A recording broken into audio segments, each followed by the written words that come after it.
ផ្ទះឯងធំណាស់ធំប៉ុណ្ណាក៏មិនធំជាងប្រាសាទស្ដេចបិសាចនោះដែរតែឯងមិនមែនស្ដេចបិសាចឯងត្រឹមជាហ្វាន់ជូសៀនវ៉ាស្អាតដល់ហើយនេះបន្ទប់គេងខ្ញុំ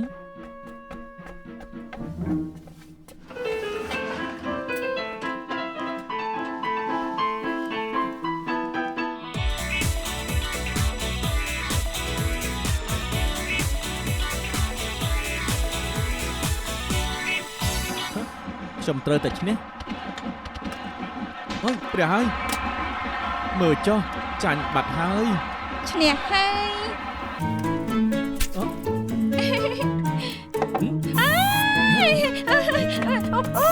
ចង់ទៅណា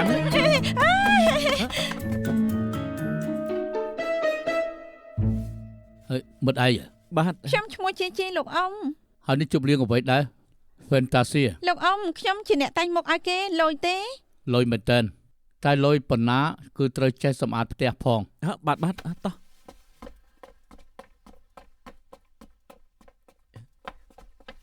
លោកអ៊ំលីន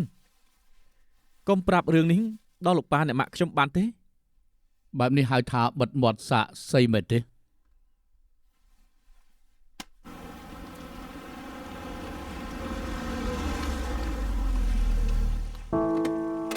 ដល់ហើយចុះទៅ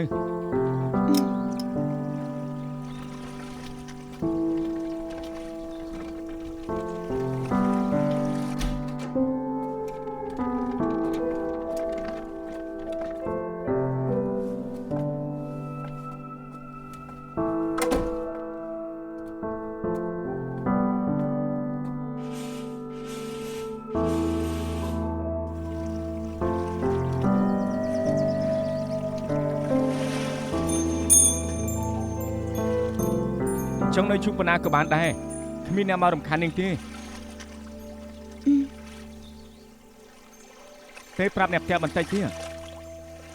មិនអីទេផ្ទះបានស្មាននៅណានៅទេអូដឹងពិតមែនបើនិយាយទៅខ្ញុំគឺជាមេផ្ទះនៅក្នុងផ្ទះនេះពីរអ្នកដែលទៅដើរលេងជាកូនផ្ទះប្រកែពិតមែនហើយអ៊ំហូបអត់តូចឯងហូបបឋមយកឆ្អិនបែបណាមីឌៀមមិនក៏មិនប្រវល់ជីទៅហូបជាមួយគ្នាទៅគឺគេមានណាត់នឹងណាស្គាល់គ្នាពេលណាទៅអ្នកម៉ាក់ដឹងឬអត់ធ្លាប់ជួបគ្នាហើយមិត្តកាលនៅរៀនបឋមលោកអ៊ំលីនខ្ញុំឈរក្បែរគេខ្ញុំទឿណាស់មែនទេអត់ទេហេតុអីក៏សួរបែបនេះស្រឡាញ់គេកុំប្រាំអំបិលគ្រួសប្រាំអំបិលម៉ត់វិញអំបិលគ្រួសម៉ត់វាប្រៃដូចគ្នាទេ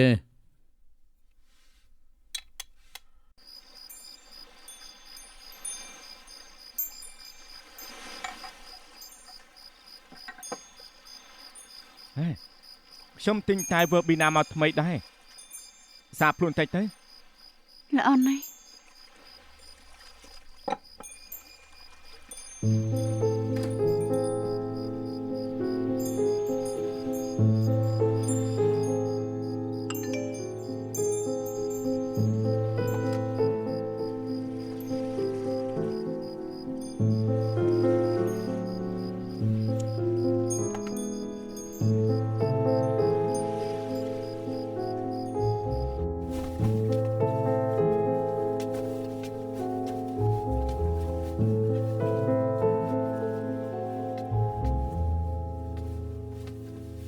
ច្រាក់ដល់ថ្មិញកសាញ់ពូគូនៅក្នុងបន្ទប់ទឹកពេលជប់អាត្រៀតអាចចុចត្រជាក់បន្តិចខ្ញុំបានត្រៀមភួយទុកឲ្យនាងដែរទឹកពុះហើយចាំខ្ញុំទៅឆុងឲ្យស្លឹកតែនៅក្នុងកែវ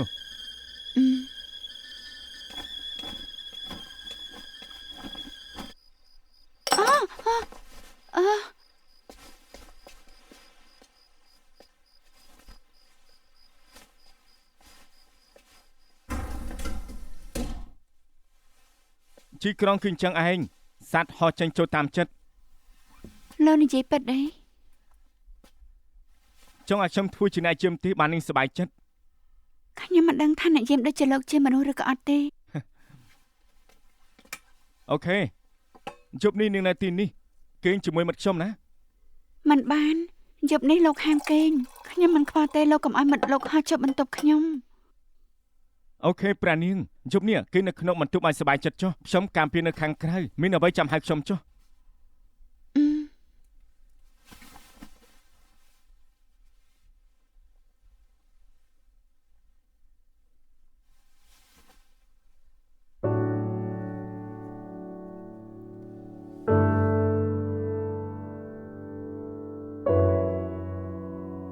សុំទោស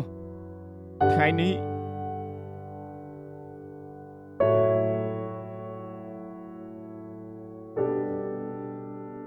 ដល់ហើយទេប្រាប់ផងតើដើរលេងមិនឯងប្រចាំផងណា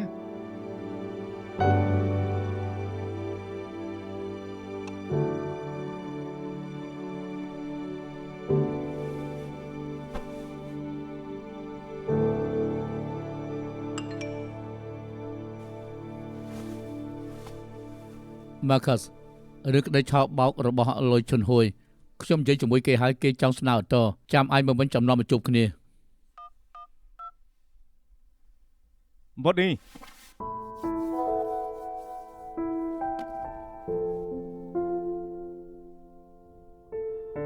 ដល់ហើយទេប្រាប់ផងតើដើរលេងមិនឯងប្រចាំផងណា ខ្ញុំដល់ហើយមិនបាច់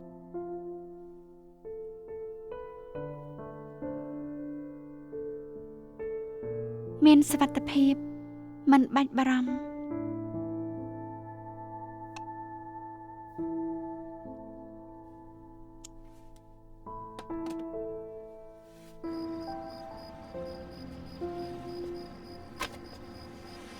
យ៉ាម៉េចផ្លែកន្លែងគេមិនលក់ឯង អត់ទេគ្រាន់តែចាំមកមើលថាអង្គរៈលួចដេកឬក៏អត់ត្រូវចាប់បានថាអង្គុយអានសៀវភៅ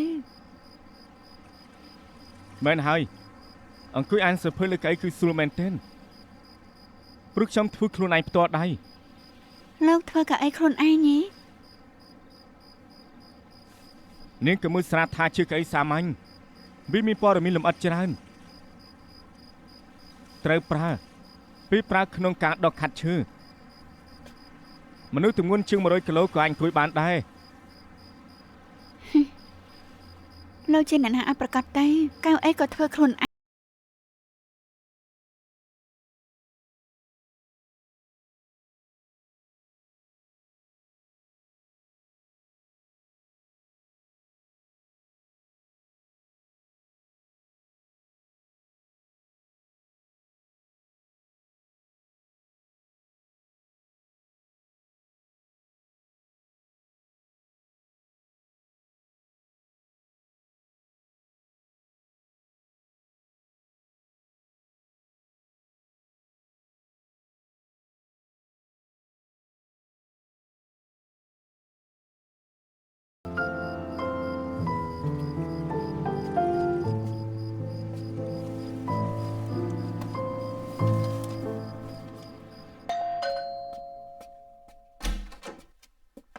សុំទោសបុតនេះយប់ជ្រៅហាន់ទេហើយ ធ្វើអាជីពនេះដឹងច្បាស់ហើយថាត្រូវពិបាក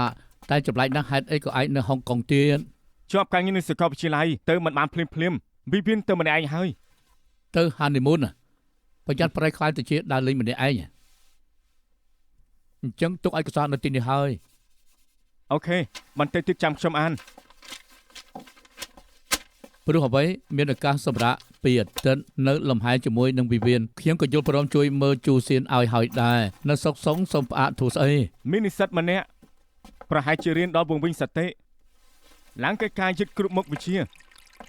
ហើយក្រោយមកក៏ទៅចំណងការងារណាផ្សេងខ្ញុំទទួលជោគមិនបានស្រាប់ហើយសមាមរតថាគេទៅដឹងលោកថាខ្ញុំលោកលាន់គេ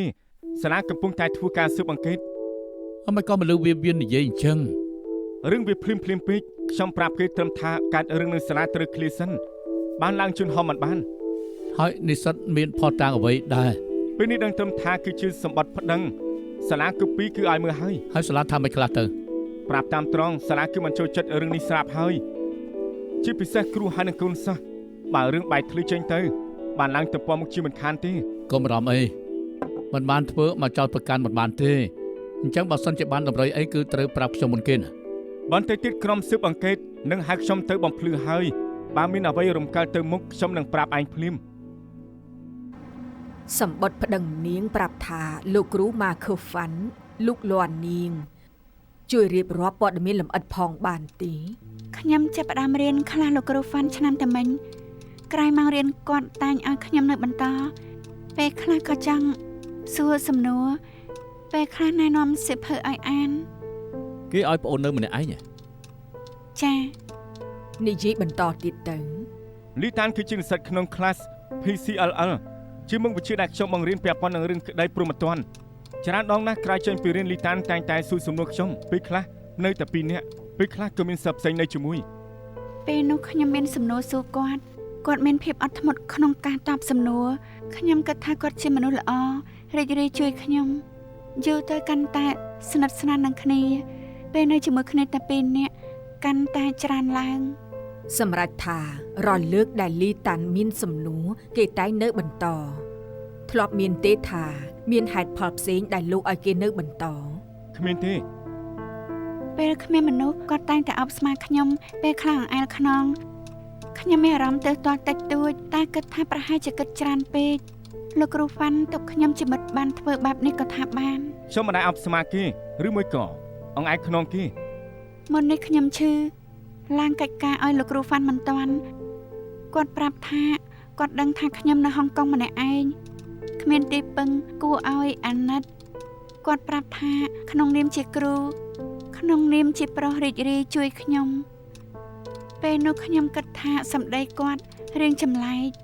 នៅក្នុងការឡើងកិច្ចការលីតានគឺមិនទាន់ឡើងកិច្ចការខ្ញុំទេក្រោយមកគេប្រាប់ខ្ញុំថាគេឈឺខ្ញុំអនុញ្ញាតឲ្យគេឡើងកិច្ចការយឺត លោកគ្រូហ្វានប្រាប់ថាខ្ញុំធ្វើកិច្ចការមិនល្អបន្ទោអាចនឹងមិនជាប់ខ្ញុំមិនសប្បាយចិត្តគាត់ទៅផឹកបៀរនៅវ៉ាន់ចៃ ទីបំផុតគេក៏ឡើងកិច្ចការតែមិនចំប្រធានបទលើពីនេះខ្ញុំក៏មិនដឹងថាគេចម្លងកិច្ចការតាមអ៊ីនធឺណិតរួចឡើងចូលមកខ្ញុំបានជាខ្ញុំមិនអាចគេជាប់ ខ្ញុំចាំមិនបានថាគាត់មករកខ្ញុំនៅពេលណាតែពេលខ្ញុំដឹងខ្លួនឡើងខ្ញុំនៅក្នុងបន្ទប់ធ្វើការរបស់គាត់ ខែនោះលីតានទៅរកខ្ញុំសម្ដីដូចជាចង់សម្លាប់ខ្លួនខ្ញុំក៏បើកឡានទៅរកគេនៅវ៉ាន់ចៃខ្ញុំឃើញគេស្វឹងខ្លាំងខ្ញុំប្រាប់ថាចង់ជូនគេទៅកន្លែងស្នាក់នៅតែគេអះអាងថាចង់មកនិយាយជាមួយខ្ញុំនៅអហ្វីសពេលមកដល់អហ្វីសគេសុំឲ្យខ្ញុំសុំយកបន្ទូជាប់ប៉ុន្តែខ្ញុំបដិសេធជាមួយគេ ពេលខ្ញុំបើកភ្នែកឃើញចំោះគាត់នៅជិតខ្ញុំដូចជាចង់ថើបខ្ញុំហើយអាវខ្ញុំក៏របត់លេវពីរគ្រាប់ពេលនោះខ្ញុំខ្លាចណាស់ខ្ញុំក៏ច្រានគាត់ចេញទៅ ខ្ញុំមិនអាចធ្វើរឿងបែបហ្នឹងទេ គាត់ប្រាប់ថាបន្ទុកខ្ញុំជួយមិនបាន ពេលនោះលីតានបោកខ្ញុំមិនឲ្យខ្ញុំប្តឹងសាលារឿងដែលគេចម្លងកិច្ចការខ្ញុំក៏បានតបភ្លាមចម្លងគឺជាកំហុសធ្ងន់ធ្ងរខ្ញុំជួយលាក់បាំងមិនបានគឺរឿងបែបហ្នឹង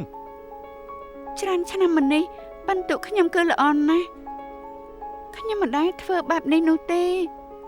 លោកគ្រូបានបង្រៀនឲ្យខ្ញុំធ្វើបែបនេះបង្ខិតពេលបានខ្ញុំព្រមជឿគាត់តែពេលខ្ញុំមិនព្រមគាត់ក៏ចោទថាខ្ញុំចម្លងព្រោះតែបែបនេះបានខ្ញុំរៀនមិនចប់ខ្ញុំគួរអាណិតណាស់ខ្ញុំមិនសុខចិត្តទេ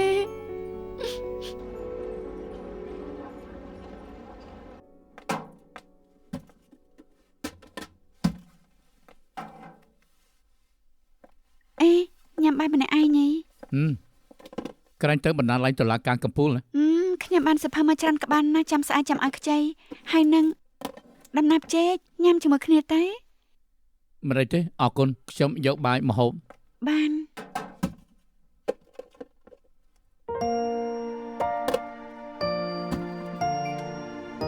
យ៉ាងម៉េចថ្ងៃនេះអារម្មណ៍មិនល្អអី ណែណាថា ត្រូវហើយប្រែអានចង់ប៉ះបាយលោកអរគុណដែលលោកនាំទៅលេងកន្លែងស្អាតស្អាត មិនបាច់ទេ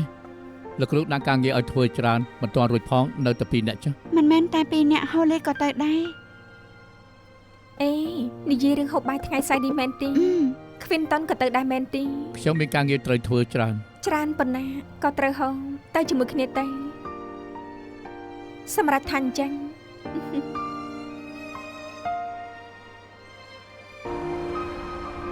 ក្លិននៅទីនេះដូច Chinatown នៅអូស្ត្រាលីអញ្ចឹង ពួកបារាំងអាចនឹងមិនចូលចិត្តតែខ្ញុំចូលចិត្តព្រោះថាវាឈ្ងុយមានអារម្មណ៍ថាដូចបានទៅផ្ទះពីមុនខ្ញុំស្នាក់នៅទីនេះតែពីដែនមានបញ្ហាសំណាងដែលបានគ្វិនតាន់ជួយកាលនោះគេនៅធ្វើជាវិស្វករ បានន័យថាស្គាល់គ្នាយូរហើយមែនទេ មែនហើយដំបូងដែលខ្ញុំជួបគេខ្ញុំស្មានថាជាជាងជួយបំពង់ទឹកដូចដែរទេ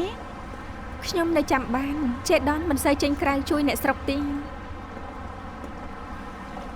អូលោកចៅ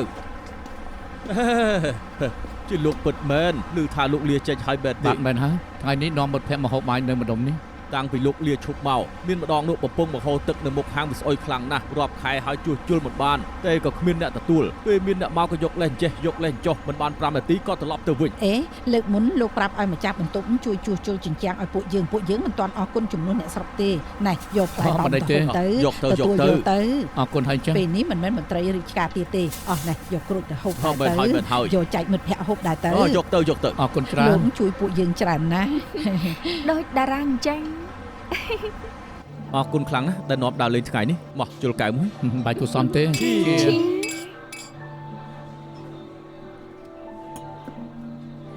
ឡារំលេង ឡើងរំលេង អូខេ អូខេ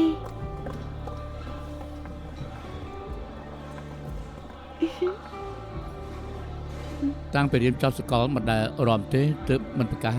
ដូចគ្នា សុំទៅផង មិនអីទេ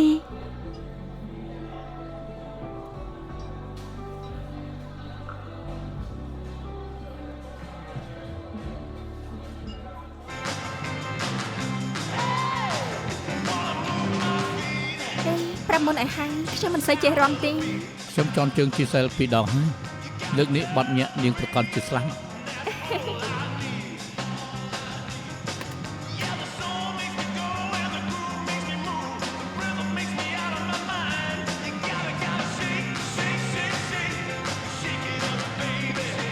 អរគុណ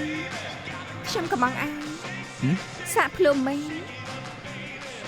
អូរសជាតិល្អណាស់អ្វីទៅ ស្លឹកមែនថនលាយជាមួយស្លឹកគ្រៃ អូខ្ញុំដាំតែផឹកបែបនេះបានដែរ លើឧស្សាហ៍ឡើងទៅលើដំបងទាំងនិយាយទាំងច្រៀង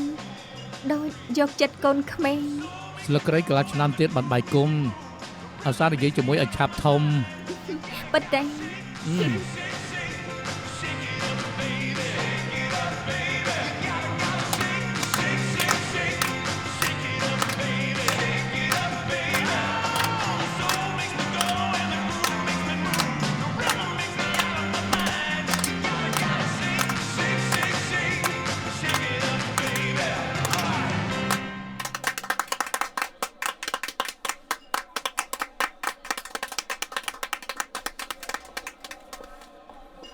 ពួកគេទៅណាហើយ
ស្រស់ស្រាយដល់ហើយ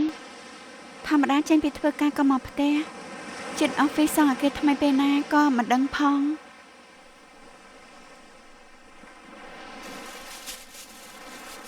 លោកធ្វើអី ឆ្នេរសមុទ្រសាណាប៉ុន្តែមនុស្សចេះតែបោះចោលសម្រាមតែពី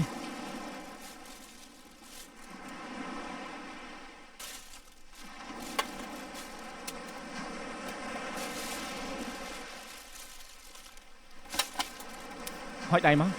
ហ៎ មិនចាំបាច់រើទេប្រឡាក់ដៃអស់ហើយ តើខ្ញុំជាកូនក្មេងហី មិនមែនកូនក្មេងតែជាអ្វីបើសិនជាមិនដាច់ខ្លាំងៗឲ្យភ្ញាក់ទីថ្ងៃនេះមិនបានមើលថ្ងៃរះនោះទេ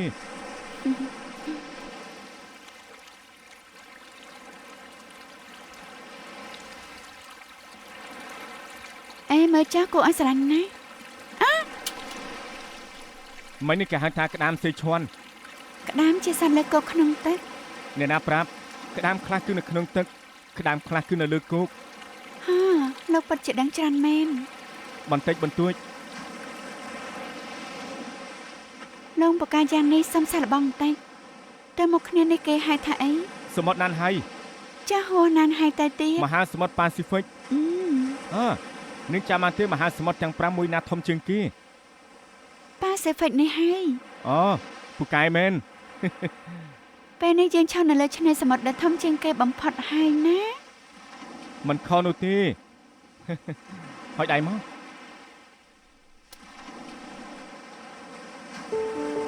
ណែឆ្នេរខ្សាច់ដែលខ្ញុំដឹកដៃនាងដើរនេះគេហៅថាឆ្នេរខ្សាច់វិញជាងគេនៅហុងកុង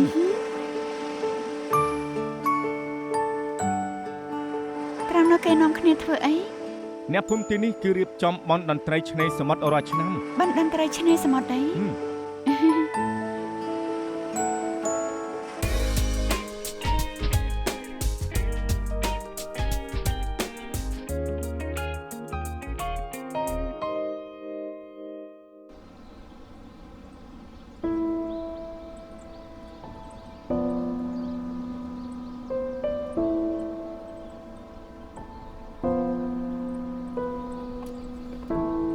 ចាំមិនហើយ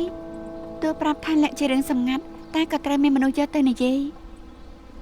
ហាមកំណត់អ្នកផ្សេងមិនបានមកមកលោកគ្រូវ៉ាន់ពីដើមមកល្អណាស់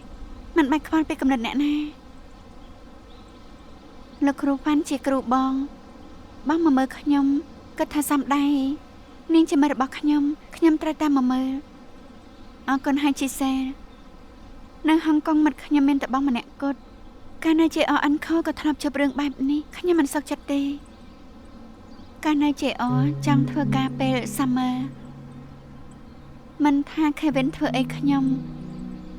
ក៏ខ្ញុំមិនបដិសេធបើខ្ញុំចេះចំទាស់តាំងពីពេលនោះក៏មិនកើតរឿងដូចនៅថ្ងៃនេះខ្ញុំក៏មានចំណុចខ្សោយទន់ជ្រាយជ្រុលពេក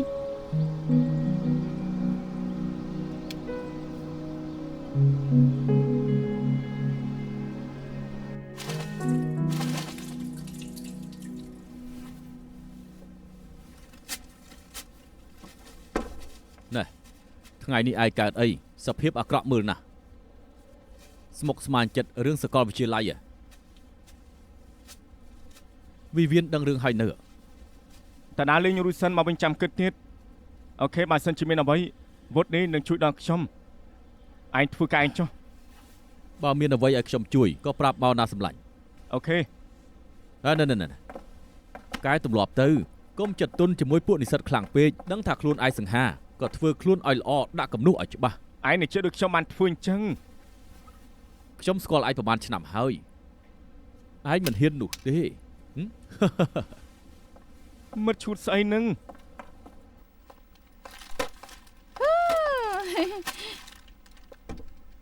ហេ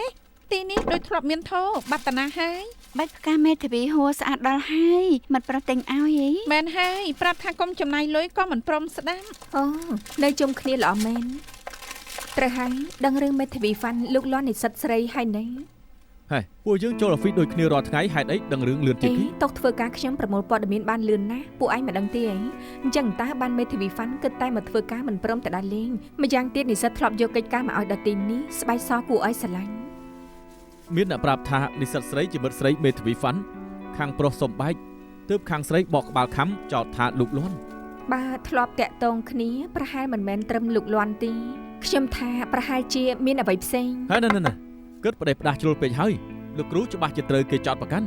មិនចាត់ប្រកាន់អ្នកផ្សេងមកចាត់ប្រកាន់គាត់អញ្ចឹង អាចនឹងលួចស្រឡាញ់លោកគ្រូតែខកចិនគិតថាលោកគ្រូមិនដែលជួបស្រីស្អាតដែរ ការពិតមិនទាន់ច្បាស់កុំនិយាយប្រដេះផ្ដាស់បានទេ ទៅធ្វើការវិញហើយ ខ្ញុំក៏អញ្ចឹងដែរ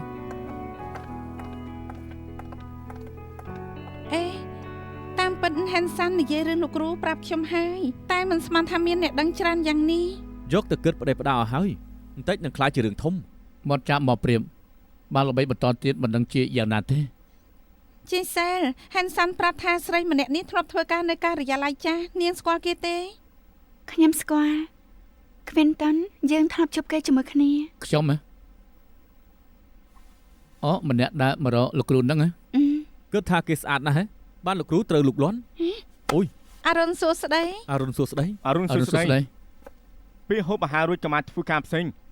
តើហ្វីរបស់ខ្ញុំមានរឿងចង់ប្រាប់ពួកឯងចាមិនជួយទីពួកឯងនឹងត្រូវទទួលស្គាល់ទោះបីជាក្រោយពេលនេះត្រូវរៀនរឿងក្តីព្រមត្តនជាមួយនឹងគ្រូថ្មីទើបបញ្ចប់ការฝึกហាត់រៀន1ឆ្នាំហើយពួកឯងនៅជាមួយខ្ញុំច្រើនខែមកហើយទើបឆ្លៀតឱកាសនេះចង់សួររឿងដែលធ្លាប់រៀនរួច Quinton និយាយទៅពេលដែលខ្ញុំមកថ្មីផ្លូវត្រង់មិនចេះបាត់បែនត្រូវលោកគ្រូជេរញឹកញាប់ហើយក៏ចេះបាត់បែនខ្លះទៅការដែលធ្វើវិស្វករឬជញ្ជាំងឬក៏សង់អគារទៅមកគិតតែប្រមាណចំណុចហើយកណនាចេញមកតែការធ្វើគឺវិខុសគ្នាជាពិសេសរឿងក្តីព្រមត្តនមានការប្រែប្រួលរហូតការដោះស្រាយរាល់លើក៏ខុសគ្នាវិធីស៊ូមិនមែនមានតែផ្លូវមួយទេ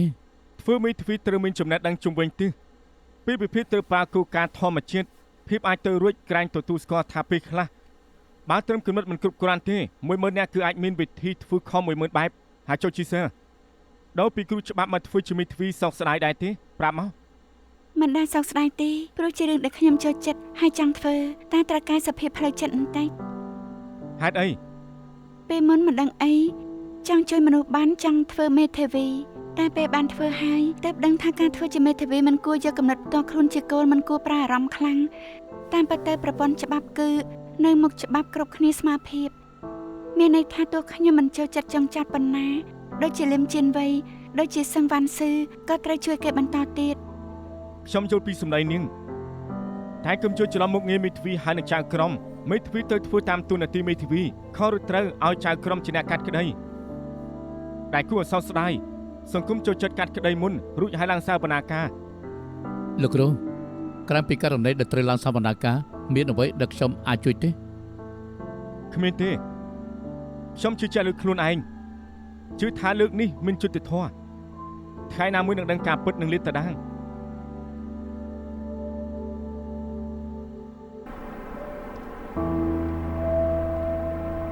នាងសង្ស័យលោកគ្រូធ្វើពិតមែនខ្ញុំដឹងថាជាការកាត់ក្តីមុនឡើងសវនាការតែលីតាន់ខ្ញុំប្រាប់ថាខ្ញុំមិនខ្វល់ទេថាលីតាន់គេនិយាយស្អីតែអារម្មណ៍ប្រាប់ខ្ញុំថាលោកគ្រូមិនមែនជាមនុស្សបែបនេះនាងនៅជាមួយលោកគ្រូយូរហើយគាត់ជាមនុស្សយ៉ាងម៉េចនាងគួរតែដឹងច្បាស់មនុស្សយើងមានច្រើនផ្នែកលោកគ្រូដែលពួកយើងស្គាល់ត្រឹមតែជារឿងការងារផ្ទាល់ខ្លួនគាត់យ៉ាងម៉េចគ្មានអ្នកណាដឹងនោះទេពិតមែនហ៎ដូចនាងស្គាល់ខ្ញុំយូរហើយតែមិនដឹងចិត្តខ្ញុំដូចគ្នាហេតុអីគិតថាខ្ញុំមិនដឹងចិត្តលោកដឹងចិត្តខ្ញុំហើយព្រោះមិនដឹងហើយហេតុអីលោកចង់ដឹងចិត្តខ្ញុំព្រោះចង់ដឹងមិនដឹងហ៎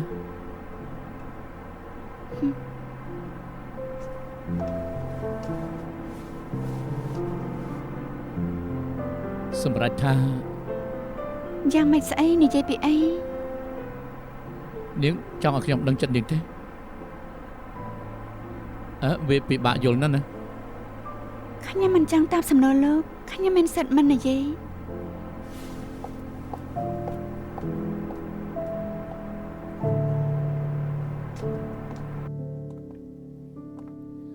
តាមដែលនិយាយមកនេះជាសម្ដីតែម្ខាងរបស់ក្មេងគេចង់ប្រឌិតរឿងបែបម៉េចក៏បានដែរវាក៏អញ្ចឹងឯងការពិតទៅខ្ញុំមិនប្រកាន់ទេខ្ញុំចង់និយាយតែ2នាក់តែម្ដងនិយាយពីរឿងជប់នោះប៉ុន្តែតាមទម្លាប់ត្រូវបំបែកគ្នាពេលផ្ដោចម្លើយមានពាក្យចម្លើយពីសាកសីទិនមានសន្តិសុខម្នាក់ប្រាប់ថាបានឮសំឡេងមនុស្សស្រីស្រែកចេញពីបន្ទប់ខ្ញុំប្រាប់ថាកុំអីការពិតទៅគឺនិស្សិតនោះបានវល់ខ្ញុំកុំឲ្យជោគរឿងរបស់គេដែលចំណងកិច្ចការតែប្តឹងនៅសាលាតាមដែលស្ដាប់មកចម្លើយសន្តិសុខមិនល្អចំពោះឯងនោះទេត្រូវហើយហេតុអីថ្ងៃដែលក្រុមស៊ើបអង្កេតហៅទៅគឺមិនហៅខ្ញុំទៅជាមួយទី1គឺឯងរវល់ទី2គឺក្រុមការងារមិនឲ្យអ្នកណាដែលជាមេធាវីនៅជាមួយ ធ្វើដើម្បីរក្សាផលប្រយោជន៍ទាំងសងខាងនឹងបានត្រូវឡើងសវនាការប្រហែលជាមិនចង់ឲ្យពាក្យចម្លើយដំបូងមានផលអាក្រក់ចំពោះគ្នា ខ្ញុំមិនខ្លាចពីសំអាងរបស់គេនោះទេពីព្រោះថាគេនិយាយគឺសុទ្ធតែកុហកខ្ញុំជួបគុំក្តីពេលណាឡើងសវនាការពេលណាគឺសុទ្ធតែមានកំណត់ត្រាទាំងអស់ខ្ញុំមិនដូចគេនិយាយមួយអាទិត្យជួបគ្នាបានម្ដងពីរដង ឯងបរៀនមកច្រើនឆ្នាំមកហើយបានចឹងប៉ុនមែនឯងស្លាប់យូរហើយ ដានខានចំមកឲ្យខ្ញុំប្រាប់ថាមិនរក្សាមុខមាត់មិនចេះការពារខ្លួនការពិតទៅគឺខ្ញុំធ្វើបែបនេះជាមួយនិស្សិតហើយនឹងស្គូនសិស្សជួយបានក៏ជួយពេញទំហឹងមិនដែលមានអ្វីទេ ក្មេងស្រីសម័យនេះចេះមុនអាយុពិបាកទប់ទល់ណាស់ហើយចុះបែបនេះត្រូវប្រាប់ឲ្យប្រពន្ធមើលកូនស្រីឲ្យបានល្អហើយក ូនឯងនៅក្មេងណាស់មិនក៏ឆាប់ខ្លាចគេខូចម្លេះ ក្មេងចាស់ជាងជួសៀន2ឆ្នាំ15ឆ្នាំហើយណាចាប់ផ្ដើមសួរសំណួរប្លែកៗនឹងម្ដាយគេហើយឯងក៏អញ្ចឹងដែរកុំបដ ாய் កុំប្រុសខ្លាំងពេក កូនខ្ញុំកើតមកគឺចេះជួយខ្លួនឯងខ្ញុំមិនសូវបានមើលគេទេ បញ្ហាមិនមែនកើតមកពីកូនឯងទេតើស្រីសម័យនេះគួរឲ្យខ្លាច ខ្ញុំខ្លាចថ្ងៃក្រោយកូនប្រុសខ្ញុំរកប្រពន្ធមិនបានបើឯងមិនប្រកាន់ថាកូនខ្ញុំនៅក្មេងជាងកូនឯង2ឆ្នាំធ្វើដណ្ដងនឹងគ្នាជជែកគ្នាបាន លប់សតិហើយនេះសម័យអីទៅហើយ លោកប៉ាលោកអ៊ំលីន ហូបបាយហើយនៅ ហូបរួចហើយនៅសល់យកមកវិញដែរ ហាងនេះរបស់ថ្លៃមិនមានណាចិត្តទៅលេប៉ាបាយក្មួយអ៊ំទៅ ក្រែងថាទៅមើលកូនជាមួយមិត្តដែរគេប៉ាវបាយកូនប៉ាគេមើលកូនវិញទេ ប៉ាវដឹងខ្ញុំទៅងូតទឹកសិនហើយក ូននេះចូលចិត្តធ្វើខ្លួនចំណែកក៏អ៊ីស្ទើសប្បាយដែរទេបងដឹងថាអូនខឹងតបផងណាបងចាំអូនតបមក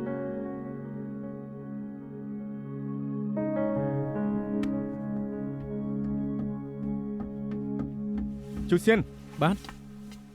អេបនេះវាចូលចិត្តផលឡើងលោកឲ្យប៉ាផងទៅ អូ មុននេះទៅហូបបាយមួយកូនជាមួយអ្នកណា មិនប្រហែលអ្នកទេរួចរាល់ហើយ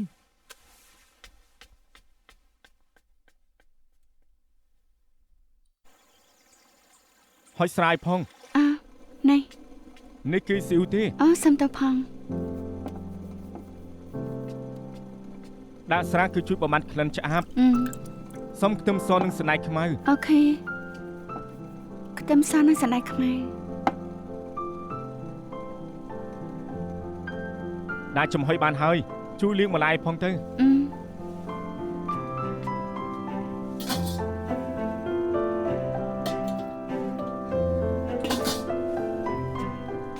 ត្រូវប្រើទឹកលាងម្លាយសិន ទឹកថ្នាំលាងបន្លែ មិនមែនទឹកថ្នាំលាងចានតែទឹកថ្នាំលាងបន្លែត្រាំចូលកន្លះម៉ោងក៏អូខេ ដើម្បីអី លាងសារធាតុគីមីនាងមិនដឹងទេ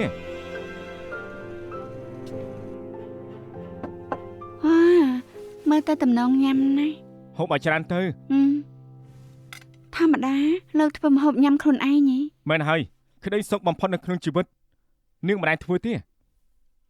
ដោយថ្ងៃនេះត្រឹមអង្គុយញ៉ាំបាយនៅក្នុងផ្ទះក៏មិនសូវមានផង មិនអីទេថ្ងៃនេះប៉ាពៅបាន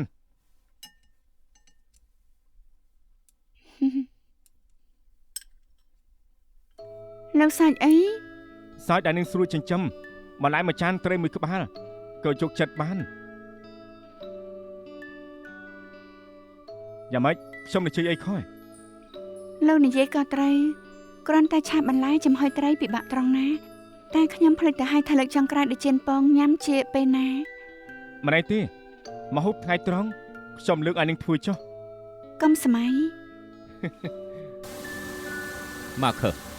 អរគុណហើយដែលជួយរកករណីគំរូដែលធ្វើឲ្យខ្ញុំមិនចាំបាច់ហត់ខ្លាំង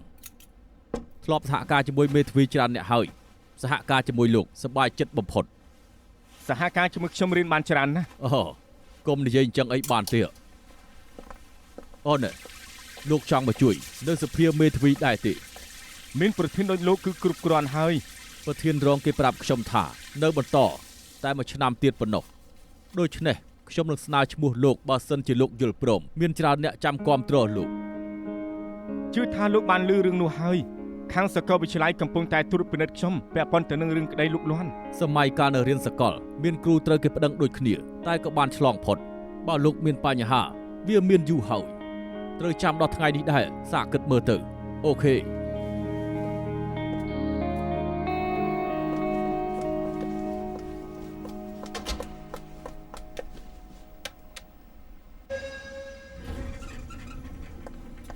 ចាំផង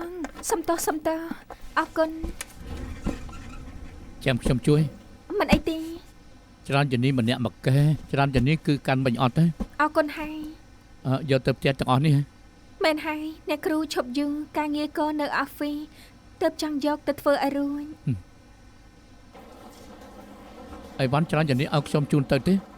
ល្អណាស់អរគុណហើយ យប់នេះត្រូវធ្វើការដល់យប់ជ្រៅគឺអត់មានពេលដាំបាយទិញបាយប្រអប់ត្រឡប់ទៅហូបទៅ ក៏ល្អដែរ ជីសែលក៏ទៅត្រឡប់ទិញឲ្យគេដែរអត់ មិនបាច់ទេជីសែទៅហូបបាយជាមួយប្រៃអានមិនបាច់ទិញឲ្យ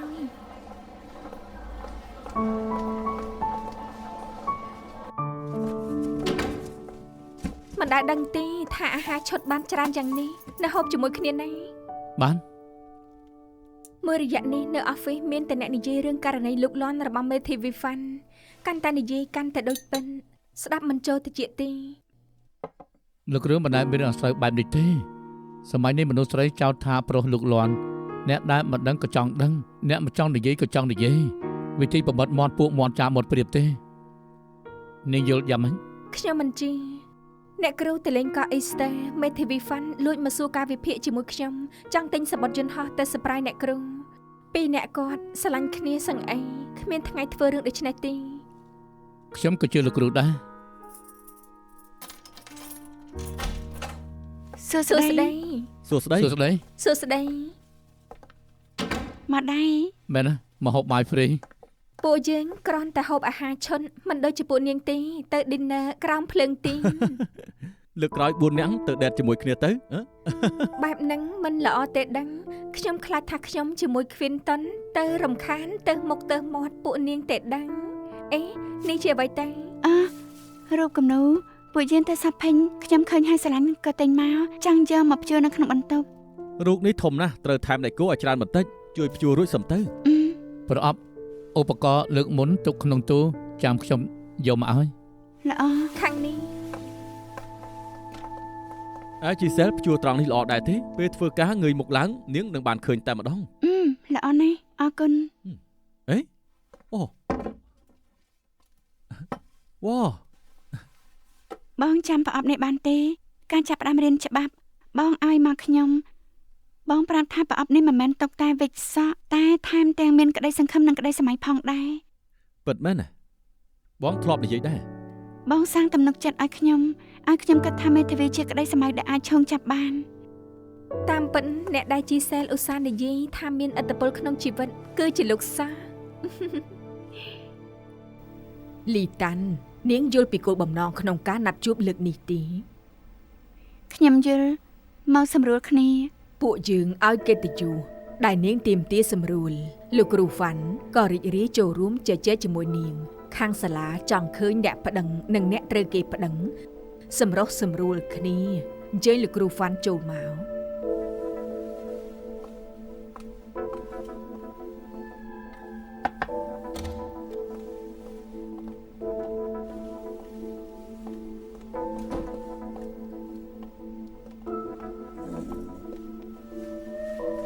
លោកគ្រូវ៉ាន់ខ្ញុំដឹងថាលោកជួយខ្ញុំច្រើនខ្ញុំគួរតែអរគុណលោកណាស់តែរឿងនេះគឺខ្ញុំសោកស្ដាយខ្ញុំគ្មានសមាធិរៀនទេធ្វើការក៏មិនបានដែរពេលយប់ក៏គេងមិនលក់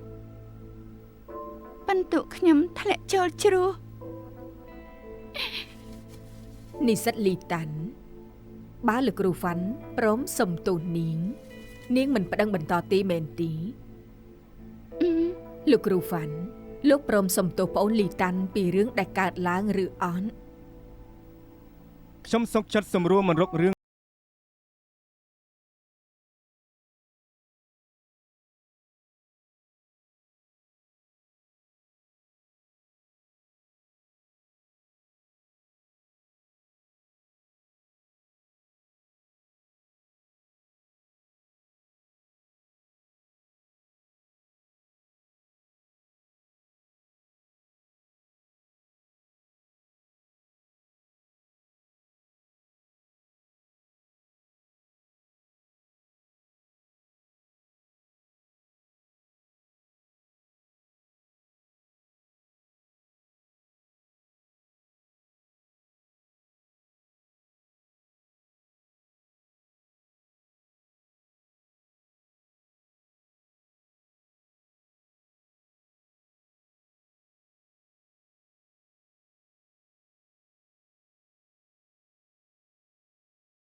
តែប្រកាន់នាងធ្ងន់ពេកហើយនាងត្រូវតែនិយាយបានច្បាស់ថាខ្ញុំបានធ្វើអ្វីខ្លះ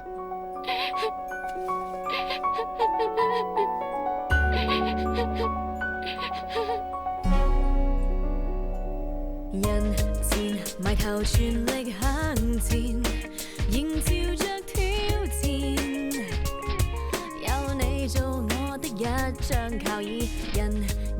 尋求同伴感染，原來憑藉溫